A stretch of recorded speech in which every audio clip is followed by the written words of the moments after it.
Et on parle de santé à présent. D'abord amorti par la couverture vaccinale et l'immunité acquise avec le Delta, le variant Omicron touche désormais les personnes les plus fragiles. Ces patients atteints de comorbidité et parfois sans le savoir se présentent aujourd'hui au CHPF où le nombre d'hospitalisations a doublé en l'espace d'une semaine. Esther Cuneo et Naya Binet.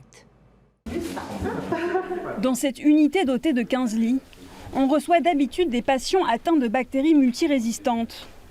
Fort de cette expérience, l'unité a été désignée pour l'accueil de patients Covid en détresse respiratoire. Aujourd'hui, ces 15 lits sont occupés et les malades débordent dans les autres unités.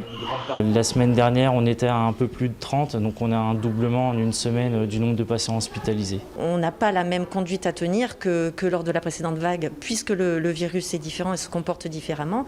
Mais ce qui est sûr, c'est que le nombre d'hospitalisations augmente quotidiennement. Et si le Delta touche essentiellement les voies respiratoires, le variant Omicron présente de nouveaux symptômes qui peuvent être trompeurs. Là, autant sur la vague Omicron, donc il y a toujours ces signes-là, signes respiratoires, mais également d'autres symptômes de type fatigue généralisée, des signes digestifs qui sont assez trompeurs dans la présentation, parce que les patients viennent parfois juste pour des déshydratations ou des symptômes de gastro qui s'avèrent être en fait du Covid. Résultat, ils sont nombreux à découvrir qu'ils sont positifs une fois à l'hôpital. Et comme à chaque épidémie, les patients hospitalisés sont souvent atteints de maladies chroniques ou de nombreuses comorbidités. C'est des patients qui ont des maladies respiratoires sous-jacentes, chroniques, comme de la bronchite chronique post-tabagique, des dilatations des bronches, des patients qui peuvent être sous oxygène à la maison déjà, et qui, avec le virus Omicron par-dessus, vont décompenser leur maladie chronique, vont avoir une surinfection des poumons ou des bronches, vont avoir besoin de plus d'oxygène, et qui du coup nécessitent quand même une hospitalisation. Si le Delta avait fait des ravages en très peu de temps, son remplaçant, bien que moins virulent, s'attaque désormais aux plus fragiles.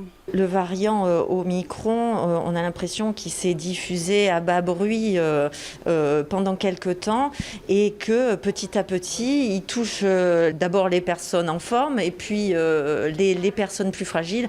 Et c'est ces personnes-là qui maintenant arrivent à l'hôpital. L'impact sur les structures de soins commence dès lors à se faire sentir.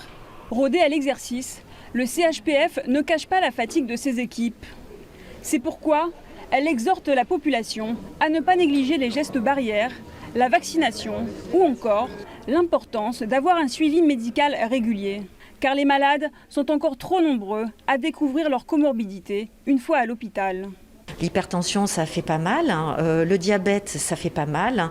Il y a l'insuffisance rénale modérée, elle ne fait pas mal. Ces maladies-là, elles font pas mal jusqu'à ce qu'elles se décompensent. Et le fait d'attraper la Covid, c'est vrai que chez les gens qui avaient besoin d'hospitalisation, on faisait forcément des bilans, on prenait la tension, on mesurait le taux de sucre dans le sang et on se rendait compte souvent qu'il y avait des gens qui avaient un diabète débutant ou un diabète des fois bien installé mais pas du tout exploré parce qu'il n'avait pas encore entraîné de décompensation et de complications. Des comorbidités plus difficiles à soigner une fois qu'il est trop tard.